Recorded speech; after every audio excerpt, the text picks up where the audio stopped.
Hello everyone, my name is Void Doctor and welcome back to another episode on the InfinityCraft server. And today we're starting out this episode in the beautiful city of Aria, which we have been working on for a solid, for like almost 4 months now. So yeah, the city has come very far, but today it's time to start some more large projects in other biomes actually. So yeah, we're going to be starting a whole new chapter. I mean, obviously, we'll come back to Aria as we always do. We always come back to the main base eventually. But today, we're going to be starting some larger projects, specifically revolving around ramping up our automatic production of items that you may not expect to be able to be produced automatically, actually. So, yeah, we're going to be ramping up our production of sort of niche items, which is kind of cool. Specifically, a lot of newer, or at least one new item, and a lot of just, yeah, kind of more rare and niche items. So, yeah, this should be pretty cool, but obviously considering that... Why are you out? But considering that we're going to be doing quite a few redstone builds today, we're going to be needing some cobblestone. So, I think it's appropriate to start out today's InfinityCraft episode with some cobblestone mining. It's troubling to me that I'm proud of my destruction of an entire ecosystem.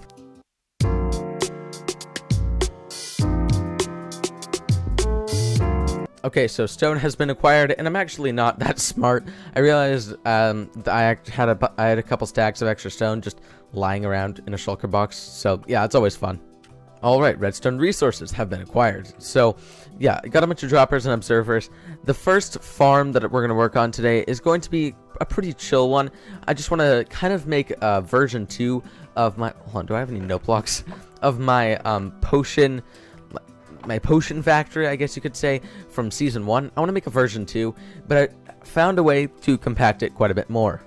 It's also very simple. You take a note block and an observer, any sort of block of your choice that conducts redstone power, and a dropper, and boom, like that. And then the benefit of this is that it won't... The reason you use the block is because this dropper is receiving soft power, so it won't transmit redstone power to this dropper. Whereas if you did something like this, both of them would fire because this one's receiving hard power, and since it's technically a conductive block or a solid block that conducts redstone power, it will actually power the dropper above it, all the droppers adjacent to it, except for, I guess, diagonals, and it will power all them, causing them to fire, meaning you're getting way too many items going through the potion factory at once, and it won't actually make a potion. And if you're wondering why I'm doing this in a mangrove swamp, it's just for atmosphere. I think the aesthetic, because the aesthetic that I'm going for is like a village of mud huts, because we have the new mud blocks. They happen to occur in mangrove swamps. And I think having a bunch of like alchemists brewing up potions in this big like potion machine factory type thing in like these mud huts, like these sort of mysterious mud huts in the middle of the swamp, is just kind of a cool atmospheric type thing to me. And maybe we can get some spore blossoms involved. It can be a whole ordeal. It can be a whole, not deal, like ordeal. It could be like a whole like vibe that we could have going there, and it would look really cool. So yeah, that's why we're doing it in a mangrove swamp. All right, folks, here's the new and improved compacted design, and I really think it looks a lot better than the old one. It definitely has a much more clean aesthetic here, and as you can see here, if we just press a few, whoops. Oh no. Whatever. If we press this button, and then what about a melon? I don't remember what that does. And then that. As you can see here, it'll start brewing a potion automatically, which is really cool. So now it's time to go back onto the server and begin building this. Alright, here we are. I am now about to make my way through the nether, and it's going to be about about an 1100 block journey to the nether portal that I created when I went to the mangrove swamp. And yeah, thankfully I brought a ton of netherrack with me. Like, I have an entire shulker box of netherrack in my inventory. But, yeah, this is going to be quite a long bridging journey. Wish me luck. Okay, after about a solid hour and a half maybe, of just making mistakes reading coordinates and just bridging forever, I'm finally in the mangrove swamp. And as you can actually see here, we got the subspace bubble advancement just from, going this whole distance. I mean, we are over 8,000 blocks out in the overworld. You would not believe the amount of just elytra flying I had to do to get out here for the first time when I was doing the bingo game. Oh my gosh, so many creepers I had to kill because we don't have a gunpowder farm. But yeah, got that advancement, and now I think because the first time I was just here to get the propagules, or I don't even know how to pronounce that word, from the mangrove trees. I think now I'm just going to sort of soak in the biome a little bit. Oh no, I forgot a bed. But yeah, I'm just gonna kind of soak in the biome a bit because it's really pretty here, and just sort of see what there is to see here, and obviously take down the coordinates of my nether portal, and then, well, I already have them, and then just sort of start working on the builds, I guess, or find a location for them at least. Alright, I think I found a pretty cool spot down here. It's pretty far from our nether portal. The nether portal's over there, and I think this is where I want to start our sort of alchemy village. I really like the idea of these people, these like outcasts from society, have sort of hidden themselves in the mangrove swamp. Obviously, I kind of want to start, like, build maybe a big build right here, like a big house right here, and then sort of have it go further this way to sort of have it be a bit more secluded from the jungle over there, like the people living in the jungle. But other than that, like I really like the idea of these people have just sort of hidden themselves away in the swamp and just sort of become one with nature, and also been sort of brewing up their secret alchemy and getting better at it until they can eventually launch like an invasion of the rest of the world and all of our empires, and eventually take over maybe the whole world and become like the reigning powers. That just sounds cool to me. So what I think I'm going to do is try out a build style in this house, and what I want to do is sort of make it out of the packed mud because I think it looks kind of cool out here. Again, it looks like Yoda's hut from Star Wars.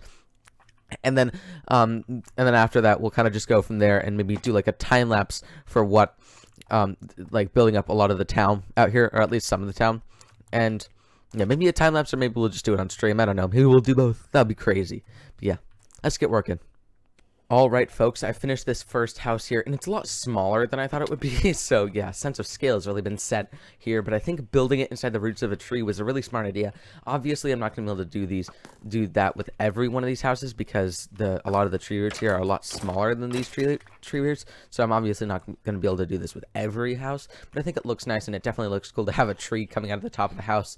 So yeah, and I think it just has a really neat aesthetic. It definitely comes together at night, because I obviously looked at this at night, and it just comes to life because it's like this sort of glowing house in the middle of the super dark mangrove swamp. You just sort of see it popping out of the woods. Really cool looking, definitely very atmospheric here. And if we got eventually if we get some of those spore blossoms, I think is what they're called, that create the particles, oh my gosh, that would look that would look so cool. So yeah, this should look really neat.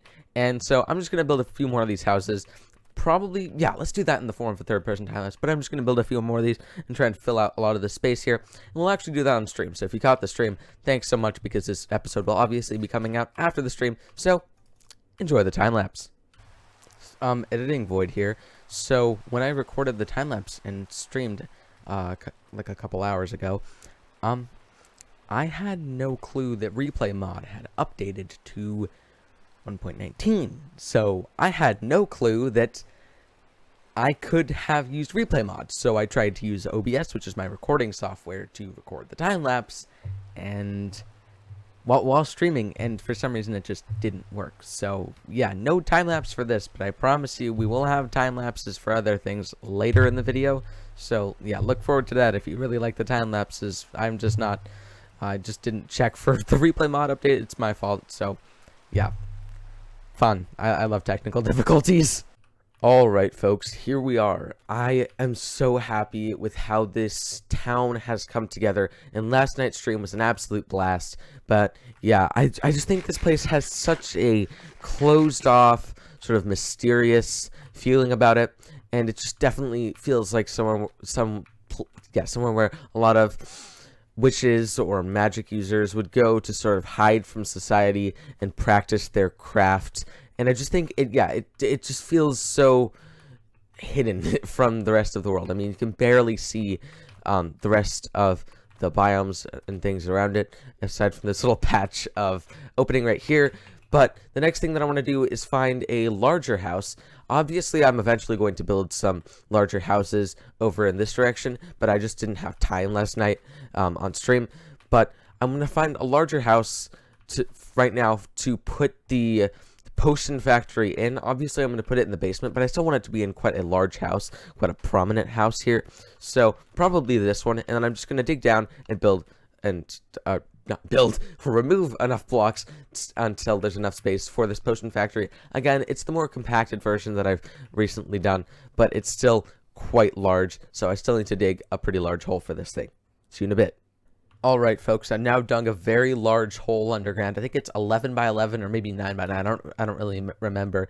And this is where we're going to put the giant potion factory. It's actually not giant at all. Again, this is the more compacted version. And so what I think I'm going to do is just sort of put it right here, put the the buttons or note blocks right here. And I think we're just going to build this in the form of a third person time lapse. So enjoy the time lapse. It'll be a really quick one, just pretty short. So yeah, enjoy the time lapse.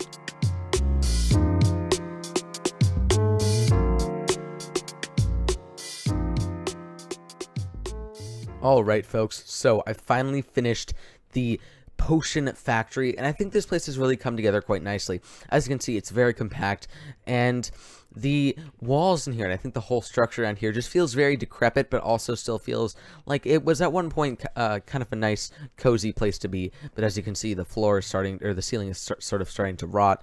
The walls are overgrown with vines, and overall, it's just maybe we can even take one of these lanterns down, make it a lot darker in here. There's water in the corner, which is also serves a practical purpose to fill water bottles.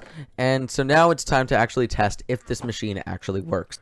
Alright, so I think I'm just going to make a simple potion of night vision. So we go there, and we go there, and then we'll make it 8 minutes, so like that. I think it's redstone to make it longer, so then now we wait. Alright, here we go. Let's see if I actually remember what redstone dust does. And there we go, 8-minute potion of night vision. And honestly, you may just say, okay, there's not really a point to having. Oh wait, whoa, that actually brightens up the shot quite a bit. There's no point in having this because you can just do it automatically, or you can just do it, manually, and it's quite quick. No, what this lets you do is it's a graphical interface. You have all your modifiers up here. You have your and then you have your ingredients down here, and all you have to do is press buttons. It makes making potions so quick. And yeah, it's just a very nice way to make potions, I think. And with rockets, it's not a super far journey out here, and it definitely adds quite a bit of atmosphere to this place. Even though you can't really see it, you go down there and you're like, whoa, there's a whole potion brewing station down there. These witches, they're brewing up potions and things. And now, the next factory that I want to make is a little bit different. I want to make a mud factory. And credit to Pixel for this idea. I had no clue you could actually farm mud until I watched his video on it. So yeah, credit to him. But essentially, you can farm mud. And it's a really simple process, actually, at least from his video. So I think what I'm going to do is just sort of create my own adaptation of his farm, obviously underneath one of these buildings again. And you may be wondering, why do you want to farm mud, Void? Like, it's mud. Why do you want to farm it? Because mud looks absolutely awesome in a desert. Oh my gosh, OptiFabric opted in. It's so nice. Mud looks absolutely awesome in a desert, so I want to have a ton of it, and to be able to automatically farm a block like that is awesome. So yeah, that's what I'm gonna do, is just automatically farm mud, make a giant mud factory. So first I'm gonna just dig out a big hole again, and then we'll get working on the mud factory. So yeah, let's dig a big hole. So I had to go back to Heresia to repair my pickaxe, but other than that, I think this hole is pretty much complete. Originally, the ceiling of the hole kind of was peppered with mud blocks here and there, just from me not fully cleaning it up. And I actually thought it looks kind of nice, but I decided to clean it up for now because I don't actually know how tall this whole factory is going to be, since I'm pretty much just following Pixel his survival guide video on the mud factory. I'll link it in the cards right now. But yeah, I'm just going to be following that step by step. So I kind of just left the ceiling as a flat surface, and then I'm gonna sort of fill this area, which is where I imagine the items are gonna flow into. I'm just gonna sort of make this area's ceiling look a bit nicer and maybe a bit more rundown. And so yeah, I'm just gonna pretty much follow this step by step, and I think we're gonna build this in the form of a third-person time lapse. So enjoy the time lapse. Yeah.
Alright, folks, I hope y'all enjoyed that time-lapse, and just looks aside, I think this place has come together really, really, really well.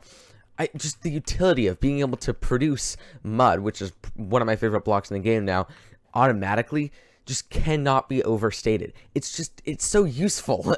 I don't know, it's so nice to be able to automatically produce mud now. So, and just also looks, I just feel like this place looks really run down and sort of almost like a cave or nature has sort of taken over again. Looks like there's almost stalactites forming, like the beginnings of stalactites. And as you can see here, we almost have a completed tray. No, it's not completed yet, but so as you can see here, if we just put some more dirt in here, you can just hear there's a chain reaction going on in the other part of the factory, and there we go. Now we have a completed tray, and we can actually put a few more in there if we want to get a little bit more mud for our test here. And so I already have 12 mud in my inventory, but if we just see how much mud this will get us, as you can see, this is going to get us quite a bit of mud. Wow. Let's see. That's a stack and 11 mud. That's crazy. That's a lot of mud. And it's obviously like not a limitation of the actual system itself. It's just a limitation of how much space I allocated for the actual tray. You could go out a few more blocks out here. I don't know, probably 3 or 4 more blocks, and that's like a bunch more mud. So it's actually a very modular system as well, which is really nice. So if I wanted to, I could also expand this way and really get the most out of this thing and just, I don't know, have this be a fully functional like mud production center as it already is, but even more than. So yeah, this is a very effective system, very efficient and very quick. But I think it's time to wrap up today's InfinityCraft episode. But man, we've managed to get quite a bit done in today's InfinityCraft episode. We started on our like hidden witch, our hidden witch village in the mangrove swamp. And then we built our new and improved potion factory that produces potions very quickly and efficiently in a very small space. And then we worked on our mud factory that automatically turns dirt into mud in the blink of an eye. So, as always, my name has been Void Doctor. Please like, subscribe, and share if you did enjoy today's InfinityCraft episode and feel inclined to do so. And I'll see you all next time. Take care. Bye for now.